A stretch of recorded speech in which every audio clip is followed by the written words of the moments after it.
Assalamualaikum dan hai semua. Bertemu lagi kita dalam Ellen Channel yang menyediakan gosip-gosip artis Malaysia dan luar negara. Jangan lupa like, komen dan subscribe.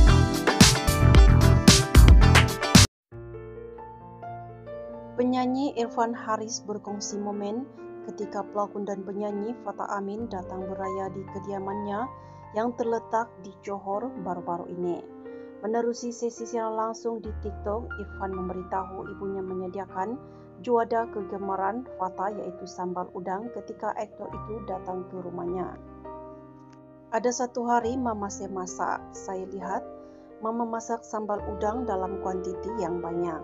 Selalu kebiasaannya kalau raya Mama akan masak lauk raya macam rendang dan sebagainya. Tapi kali ini sambal udang. Saya tanya ada orang nak datang beraya ke? Dia jawab Abang Long panggil Fatah nak datang beraya. Saya terus teruja kongsinya. Dalam pada itu Irfan turut memberitahu kakaknya yang juga penyanyi Amira Othman meminta mereka sekeluarga untuk memakai baju sedondon berwarna kelabu bagi menyambut kedatangan Fatah. Masa saya tengah bersiap, Kak Ya, panggilan Amira, ketuk pintu bilik, cakap semua kena pakai baju warna grey.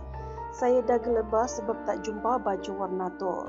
Saya geledah punya geledah, akhirnya jumpa dan apabila saya turun ke lantai bawah, saya nampak Abang Long pun pakai kelabu.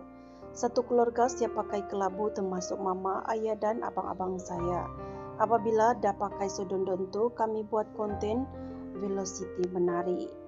Taran Velocity itu pun Kak Ya yang ajar Abang Long. Saya cakap korang ambil je labu mini. Bila post ramai suka dan cakap Velo Cinta ujarnya.